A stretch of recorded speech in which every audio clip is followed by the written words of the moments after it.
Salut à tous. Voilà, c'est une petite vidéo où tu vois, j'ai un sujet qui tient en 10 mots dans ma tête et en fait je vais développer quasiment au fur et à mesure que. En fait, la moitié de mes vidéos c'est comme ça en vrai. Je développe au fur et à mesure. Je suis un peu dans l'instinct, tu vois. En fait, quand là je suis arrivé ce matin, je me suis posé devant la cam. Je savais pas du tout de quoi j'allais te parler, tu vois. Après, je bois mon petit thé, je laisse mon esprit vagabonder. Et si j'avais un ami à côté de moi, j'aurais entamé le sujet qui vient. Bon, voilà, du coup, je te communique à toi. Le rôle de l'homme vraiment le garçon quoi, hein, l'homme. Euh, pour, euh, pour, pour atteindre un peu l'être que je suis un être heureux, un père de famille, dans un couple qui ne s'ennuie pas, dans un couple, dans un merveilleux couple. J'ai dû, en fait, voilà, il y a le rôle de l'homme et il y a ce que la société t'a réservé comme place. Et en fait, pour devenir moi, la personne que je suis maintenant, en fait, ça je m'en rends compte, j'ai dû me viriliser. C'est-à-dire, euh, c'est-à-dire aujourd'hui, il y a 5 ans, je me définirais comme une petite fiotte. C'est-à-dire quelqu'un de mentalement androgyne, tu vois ce que je veux dire? C'est-à-dire en fait, il y a une espèce de, de force de société, de la force de la société et du social qui te, qui te féminise en fait en tant qu'homme. C'est-à-dire, par exemple, dans un couple, je pense que quand tu as un enfant, de ma génération et des générations d'après, avant je ne saurais pas dire comment ça marchait, mais on t'explique que l'homme et la femme ils sont égaux, tu vois, dans un couple, alors qu'à la base on a juste des rôles complémentaires, c'est-à-dire on n'est pas du tout égal, on est complémentaires. À deux, on forme un tout viable. Là, comme chaque individu essaye lui-même d'être un tout viable, comme une pièce interchangeable de couple, en fait, les hommes principalement, parce que je ne peux pas parler au nom des femmes, je ne suis pas une femme, je n'ai pas parlé de ce sujet-là avec des femmes en qui j'ai confiance en leur raisonnement, tu vois. Ça viendra, n'hésitez pas à communiquer. Euh, un homme dans une famille, c'est un guide et c'est une force mentale ainsi qu'une force physique. À condition d'être un homme bon, bien sûr. En général, dans ta famille, tu es bien pensant pour les tiens, à part si tu es un dégénéré de la société, tu vois. Mais genre, moi j'ai commencé par vouloir être une bonne personne, un, un, un bon homme pour ma famille,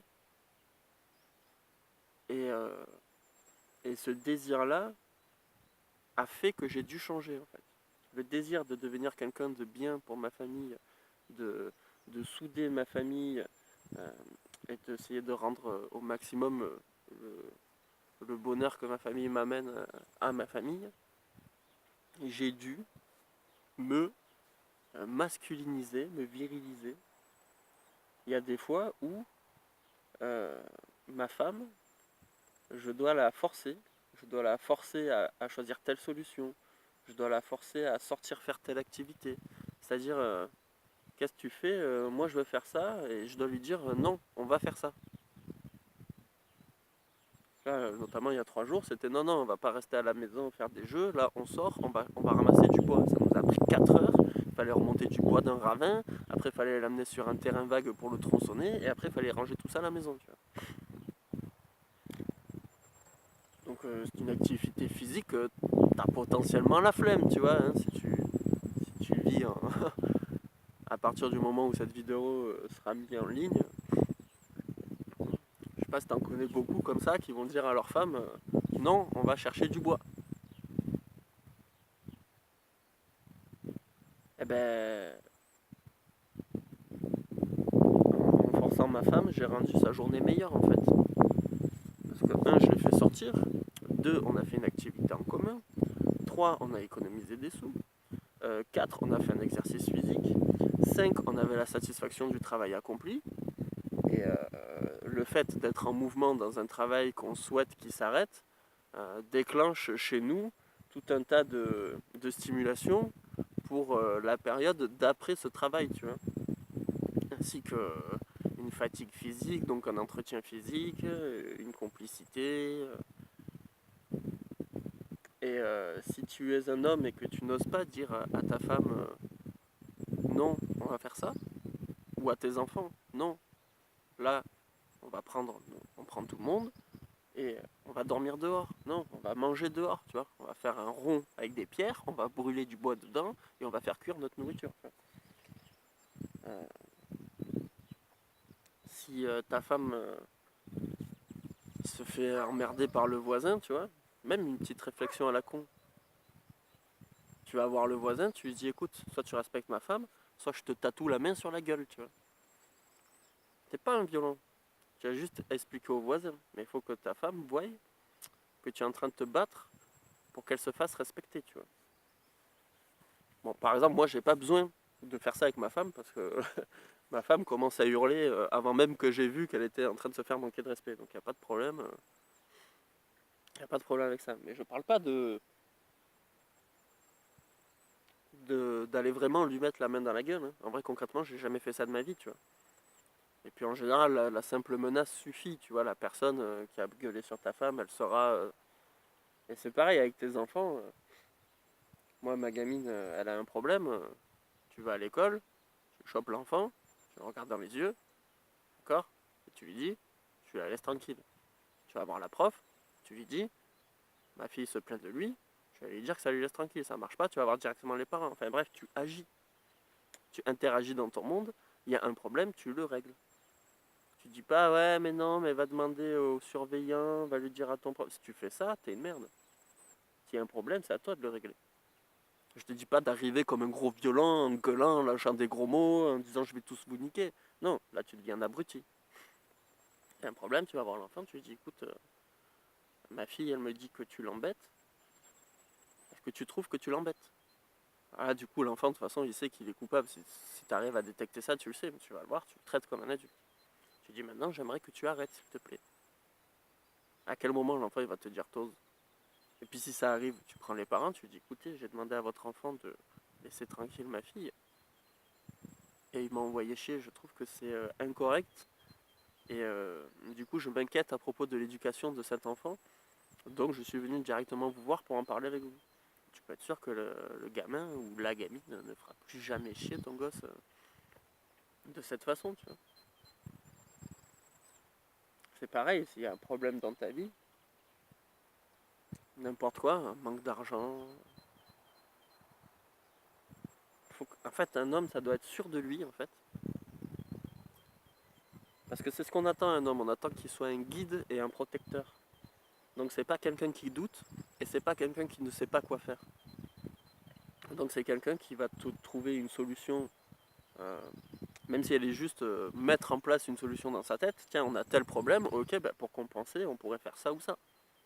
Ça te plaît pas? Alors pour compenser, on pourrait faire ça ou ça. Ah, ça te plaît pas? Bon, écoute, on a un problème, je t'ai trouvé deux solutions à ce problème-là, à un moment donné, soit tu gardes le problème, soit tu prends une solution, tu vois. Il n'y a pas de tatati tatata. Et puis si les gens n'y arrivent pas, si par exemple ma femme n'arrive pas à mettre en œuvre une solution, tu le fais pour elle. Tu vois, même si tu es maladroit, même si tu es imparfait, tu es actif et donc tu es dans ton rôle d'homme. Le simple fait d'être actif fait de toi un homme. Le simple fait d'être ancré dans ta réalité fait de toi un homme. Avoir une autorité, quand tu vois un de tes enfants qui commence à emmerder l'autre, tu le réprimandes. Quand tu vois que c'est le contraire, tu réprimandes l'autre. Tu gardes une forme de justice. Et on est dans une société où en fait l'homme ne doit pas dépasser l'autorité de la femme. L'homme va te dire ah mais dis-le au surveillant, fais ci, fais mi, ne te bats pas, fais ci, fais mi. Mais se battre, c'est une réaction humaine. Si tu as l'envie de te battre, c'est que soit tu es un débile, je ne parle pas des débiles, on est d'accord. Je parle des gens bien dans leur tête. Si tu as le désir de te battre, c'est que on t'a amené une situation dont la réponse la plus naturelle, concrète, c'est une grosse baffe dans la gueule. T'es pas obligé de la mettre, parce qu'on est dans une société où on te punit quand tu mets une baffe dans la gueule. Et tu regardes la personne qui mérite la baffe dans la gueule et tu lui dis je vais t'en foutre une si tu continues. Après, à un moment donné, si cette personne ne comprend pas, tu es obligé de lui mettre. Mais en 30 ans de vie, ça m'est jamais arrivé. J'ai dû menacer 3-4 fois de mettre une baffe. Une fois, j'ai mis une balayette à un mec qui faisait un peu son malin, tu vois. Il me disait non, non, ouais, mais c'est ça, mais en fait, c'est elle. C'était un petit copain à ma soeur qui avait pété un plomb, tu vois. J'ai dû lui mettre une balayette, lui écraser un peu la tête par terre. Donc il a ni d'hématome, ni vraiment reçu de douleur. Je l'ai juste humilié et dominé pour lui montrer qu'en vrai, je n'hésiterai pas à lui rentrer dedans si nécessaire. Et ça a parfaitement suffi. Cette personne-là n'a plus jamais causé un problème, s'est excusée. En fait, c'est pas vrai, elle a essayé de revenir un coup. Et heureusement qu'il y avait un deux potes, j'ai failli l'exploser. Mais après, cette personne a disparu de notre vie, alors ça suffit, ça suffit. Je veux dire, le but c'était que, ils comprennent qu'il avait dépassé les bornes, et deux, je voulais régler le problème, donc si cette personne-là disparaît, c'était parfait. Ça a arrangé tout le monde.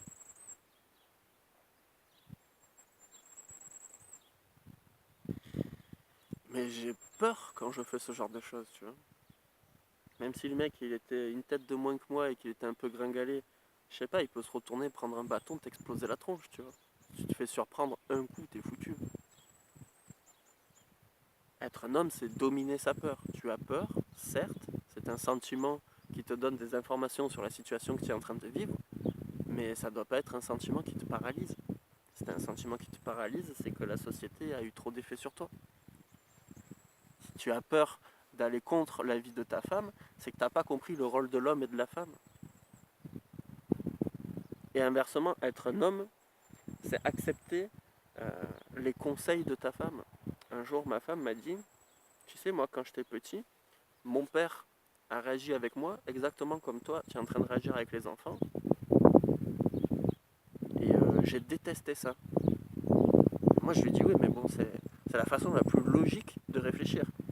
Elle me dit, je t'explique que j'ai détesté ça et j'en ai voulu à mon père. Donc, ça a beau être la façon la plus logique de faire, tu dois faire autre chose. Et bien, c'est exactement ce que j'ai fait. J'ai dit, ok, ça, on le fait plus. Comment obtenir le même résultat? Ça demandait un peu plus de travail, un peu moins de bourrinitude. Donc, j'ai dû me calmer.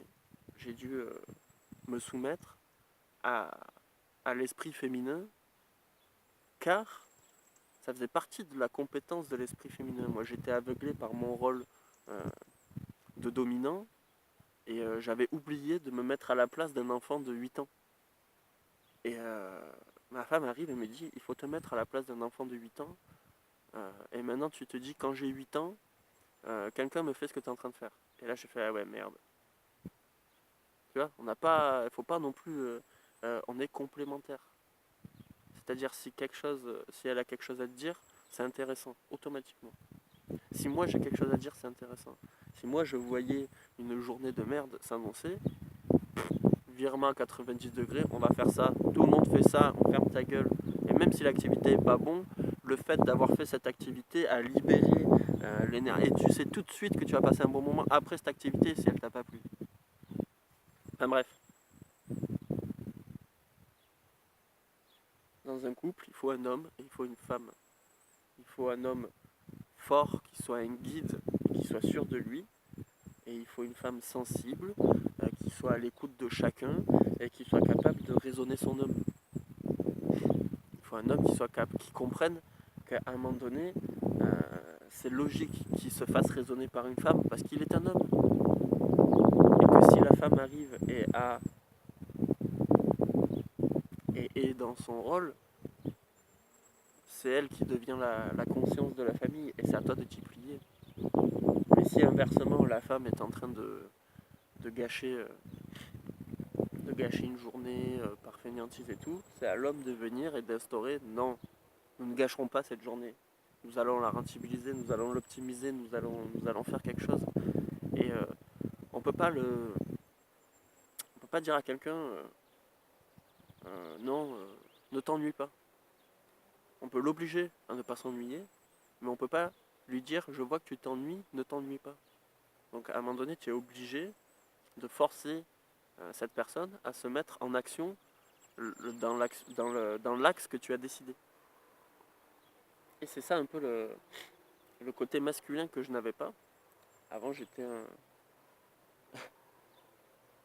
un bobo gauchiste bien pensant, féminisé, tu vois. Et donc je n'étais pas un homme en fait. J'étais un homme en devenir, au mieux. Mais je ne remplissais pas ma fonction d'homme. Et j'ai dû apprendre. Et ma femme a eu l'intelligence de me dire, tu sais, là, des fois, il faut me forcer. Donc, tu sais, là, je suis content que tu m'aies forcé. Et, c'est un peu la beauté de la communication qu'il y a dans mon couple et que je souhaite à n'importe quel couple. Et pareil pour ma femme, hein. Je vais lui dire, tu sais, là, je suis content que tu m'aies repris parce que maintenant, un homme, c'est un peu plus dur, tu vois, il va le dire avec 3 jours de décalage parce que ça va lui tourner 3 jours dans la tête, tu vois. En tout cas, moi. Je dis, écoute, merci de m'avoir repris et de m'avoir fait voir ce que j'étais en train de faire avec les yeux d'un enfant de 8 ans. Parce que sinon, j'aurais fait n'importe quoi et j'aurais pas compris que je faisais n'importe quoi. Donc, comme ça n'aurait pas eu le résultat que je cherchais à avoir, je me serais énervé, j'aurais sévi. Ben voilà. C'est un équilibre où chacun a un rôle bien précis. Et là, tu vois, je vais rentrer chez moi. Comme je suis parti quand ma fille était levée, je suis sûr que j'ai frustré ma femme. Parce que moi, j'avais besoin de sortir. Donc j'ai pris ce temps-là et je suis sorti faire une vidéo, tu vois. J'ai bu mon thé, j'ai écouté mes quelques musiques. En fait, j'ai pris 1h30 pour moi, tu vois. Parce que quand je fais des vidéos, en fait, j'ai carrément l'impression que c'est du temps que pour moi. Et ma femme est bloquée avec les enfants, tu vois. Et je suis sûr qu'elle avait envie d'une grasse mat. Et lui laisser faire cette grasse mat, ça m'aurait obligé à rester tout le temps de cette grasse mat dans un état où j'attendais qu'une chose, c'est qu'elle se réveille. Donc j'ai optimisé. Ma fille, elle s'est levée, celle qui a 3 ans, je l'ai mis dans son coin, j'ai mis son petit dessin animé qu'elle aime bien, j'ai mis son petit biberon, je lui ai donné ses gâteaux, je lui ai bien expliqué que c'est elle qui surveillait la maison, qu'il ne fallait pas réveiller les gens. Je suis parti, mais je sais que ça n'a pas duré. Quand je vais revenir, tout le monde sera levé et ma femme va pas sourire. Alors qu'est-ce que je vais faire? Je vais prendre la table de massage. Je vais rien dire, tu vois. Je vais installer la table de massage. Et ma femme va voir la table de massage, elle va faire et je vais lui offrir un putain de massage, quoi. Et elle me pardonnera tout et je serai fier de moi. Et on partira sur de super bonnes bases cette journée. J'aurai eu mon temps. Et elle aura eu quelque chose qu'elle préfère plus qu'une grasse matinée. On manque pas d'heures de sommeil, c'est pas comme si c'était couché à 3h du mat. Tu vois. Sachant que là, je sais très bien qu'elle est un peu frustrée. Donc là, c'est mon rôle d'homme d'arriver. Je l'ai obligée à être frustrée pour prendre soin de moi. Et maintenant, c'est mon rôle d'homme. Je m'oblige à faire amende honorable. Et si j'arrive à la maison et que j'ai la flemme, je commence à avoir honte de moi. Donc là, je vais...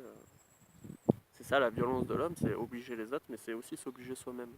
Là, c'est mon rôle de venir et de lui donner, euh, de lui rendre euh, le moment paisible que je me suis offert. C'est de l'équité, c'est de l'équilibre. Là, en plus, cet après-midi, elle va travailler avec les enfants. C'est quelque chose qu'elle fait pour les enfants. Donc là, elle se lève, elle est frustrée de sa grasse mat. Si je rentre et que je fais rien, Elle va faire un peu de ménage, elle va faire un petit, elle va faire un peu de mie, hein, moi aussi, mais bon, ça va pas être un truc pour elle. Après, elle va devoir partir, faire de la batouque, et puis elle va arriver, ce sera 4h, 5h de l'après-midi, elle va être crevée.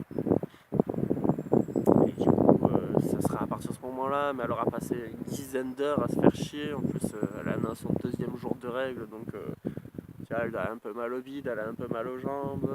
Tu vois, je sais pas ce que j'ai, tu vois, c'est un peu ça les femmes. Faut comprendre les pics hormonales aussi, c'est la base. Comprends les pics hormonales de ta femme, sinon tu comprendras jamais rien. Et respecte-les, te dis pas qu'elle fait du chichi, c'est de la chimie de son propre corps. Elle le subit autant que ce que tu subis ces changements d'humeur. Sauf qu'elle, elle peut pas se barrer, elle peut pas esquiver. C'est, c'est en elle. Bref, on va s'arrêter là. 20 minutes. Putain, j'ai fait du temps aujourd'hui.